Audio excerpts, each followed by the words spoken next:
Bonjour, aujourd'hui nous plongeons au cœur d'un sujet crucial pour nos entreprises, la gestion du stress. Commençons par souligner les causes réelles du stress en entreprise basées sur les réalités du terrain que nous connaissons tous.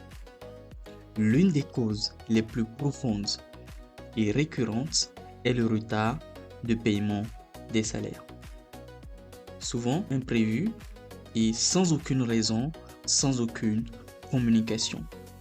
Imaginez un employé typique dans une entreprise qui sait que son salaire doit arriver à la fin du mois, une date précise. Et il compte sur ce salaire pour couvrir ses charges essentielles.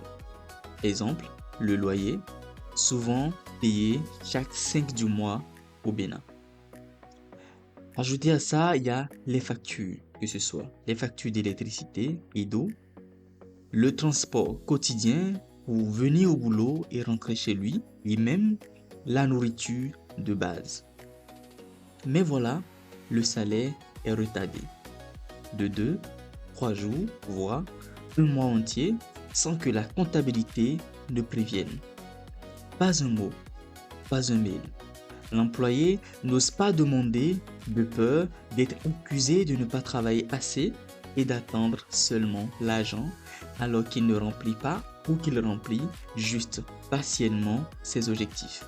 Parce que ne nous détrompons pas, dans ces situations, les employeurs trouvent toujours de quoi dire sur la productivité des employés.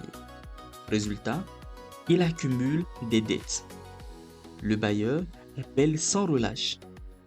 La SBE coupe le courant ou enlève le compteur.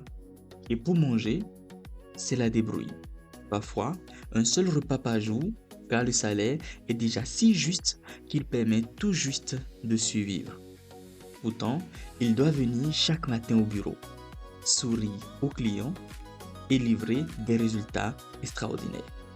Ce stress ronge de l'intérieur, transforme les nuits en insomnie et des journées en survie.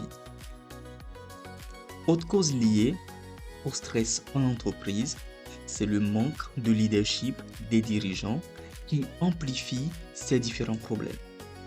Il est normal d'avoir des problèmes en entreprise, mais souvent, les entrepreneurs, les dirigeants d'entreprise craignent de paraître faibles en parlant ouvertement des difficultés financières.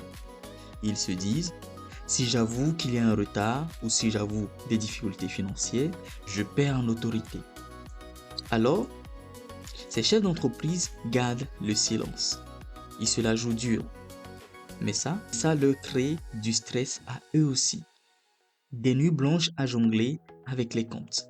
Et dans ce climat, tout ce que font les employés est interprété comme une revendication. Un collègue qui demande des fonds pour un projet, c'est parce qu'il n'a pas été payé. Une plainte sur la charge de travail, encore une façon de réclamer de l'argent.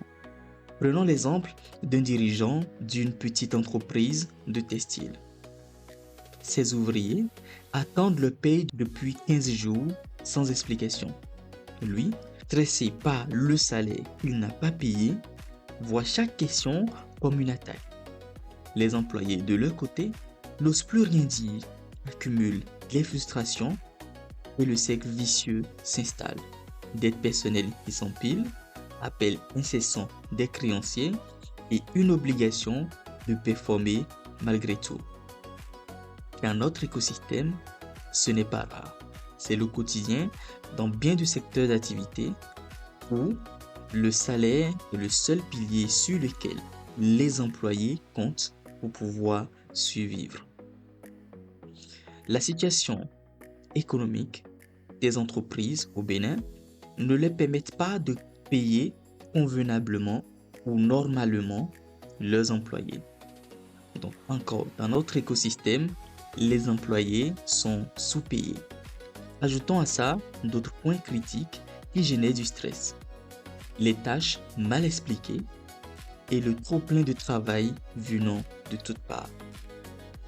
Dans de nombreuses entreprises, les instructions sont floues, laissant l'employé deviner ce qui est attendu. Imaginez un assistant administratif recevant une mission vague comme j'ai ce dossier rapidement, sans détail sur les priorités ou les étapes. Résultat, des heures perdues en essais-erreurs et un sentiment d'inadéquation constant. Pire encore, pour les employés qui sont sous plusieurs hiérarchies. Ils ont un chef, ce chef a un chef, il y a le DG et il y a aussi d'autres personnes qui sont leurs supérieurs hiérarchiques. Alors, les ordres et les consignes fusent de partout, créant une confusion entre priorité et urgence. L'employé se sent perdu. Il commence une tâche prioritaire, mais une urgence surgit, puis une autre. Sur une semaine, ces interruptions accumulées creusent des trous dans ses résultats finaux. À la fin du mois, on le juge sur ses manques sans tenir compte des perturbations. On dit tu es incompétent, ignorant que pendant qu'il gérait les urgences, ses objectifs principaux ont été sacrifiés. Ce jugement injuste amplifie le stress, transforme la motivation en peur et impacte non seulement l'individu, mais la rentabilité globale de l'entreprise. Souvent, les entrepreneurs se plaignent que les employés ne sont pas compétents, mais ce n'est pas un problème de compétence. C'est un dysfonctionnement systémique qui érode la productivité invisiblement. Mais rappelez-vous, Zenith Business n'est pas là pour alarmer, mais pour armer. Ces causes ne sont pas insurmontables. Passons aux solutions adaptées à nos réalités, directement inspirées de ces exemples. Premier, pour contrer les retards de salaire prévus, dirigeants, instaurer une communication transparente. Envoyer un mémo hebdomadaire sur l'état des finances. Cela permet aux employés d'anticiper, de faire des concessions, ne pas faire certaines dépenses, de discuter avec leur propriétaire pour pouvoir avoir des périodes de sursis. Cela réduit le stress de moitié car l'incertitude est le vrai poison. Employés, osez demander poliment en groupe. Formez un petit comité pour poser la question sans confrontation en rappelant vos objectifs. Deuxième point, bâtissez du soutien social pour briser le silence. Dirigeants, organisez des cafés leadership mensuels où vous partagez vos défis sans peur. Cela humanise et les employés se sentent vus, surtout ils se sentent compris et considérés. Pour les retards, proposez des avances partielles ou des partenariats avec des microcrédits locaux pour couvrir les urgences comme le loyer ou l'électricité. Employés, créez un réseau informel, un groupe anonyme pour ventiler les frustrations sans risque ou une boîte à soucis ou glisser les notes ou les dettes accumulées. Il y a 2 mois, à Parakou, nous avons accompagné une entreprise dans la gestion de ce fléau avec des solutions comme celles que nous sommes en train de vous proposer et cela transformer les plaintes en actions collectives comme négocier même avec la SBE ou des délais. Des résultats s'en ont suivi. Troisième point, pour le leadership fiable et les tâches floues, formez-vous simplement. Dirigeants, lisez un livre local ou suivez un webinaire gratuit sur la gestion humaine. Prenez que la vulnérabilité renforce l'équipe. Arrêtez d'interpréter les demandes comme des attaques. Voyez-les comme des signaux pour améliorer. Pour les urgences multiples, implémentez un système de priorisation clair où chaque tâche est classée type urgence, priorité. Employés, sachez que le même stress que vous subissez, vos employeurs les subissent aussi. Et des fois, fois 10 ou fois 100 le pourcentage que vous ressentez. Et ce sont aussi des hommes comme vous. Donc, plus le temps passe sans que vous ne recevez vos salaires, plus eux, ils sont stressés. Et le stress les pousse souvent à courir 2 fois, 3 fois plus vite pour chercher un moyen de pouvoir vous payer.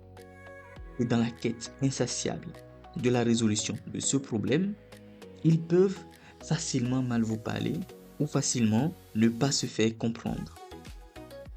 Dirigeants, clarifiez les tâches dès le départ avec des briefs détaillés et limitez les hiérarchies multiples en désignant un collaborateur unique par projet.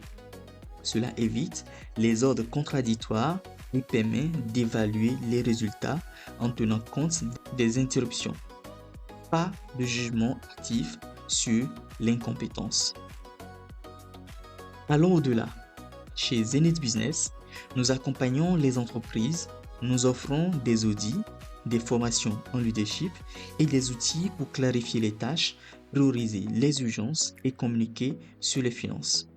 Tout ça peut être réglé transformant vos plaintes sur les employés incompétents en équipes performantes.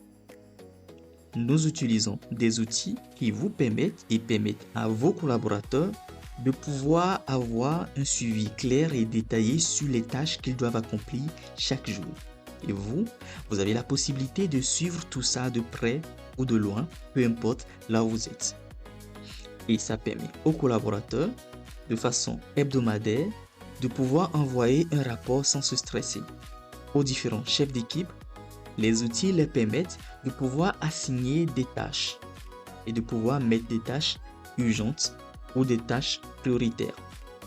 Et bien sûr, ces outils vous permettent à vous, chef d'entreprise, de façon mensuelle, de pouvoir voir réellement sur quoi vos employés ont travaillé de façon tangible. De plus, Zenith Business a des partenariats avec des organismes de bien-être mental comme le Cercle de bienveillance et de solidarité, un espace où salariés, employés et dirigeants peuvent parler librement, évacuer le stress et trouver du soutien collectif. Contactez-nous pour être mis en relation. Un appel et on vous guide vers les cercles qui vous changent complètement. Avant de clore, partagez-nous vos expériences. Avez-vous vécu ces retards ou ces urgences? Comment gérez-vous? Merci d'avoir écouté cet épisode. Souvenez-vous, gérer le stress, c'est level up votre entreprise et sa rentabilité. À la semaine prochaine pour plus d'élévation et prenez soin de vous.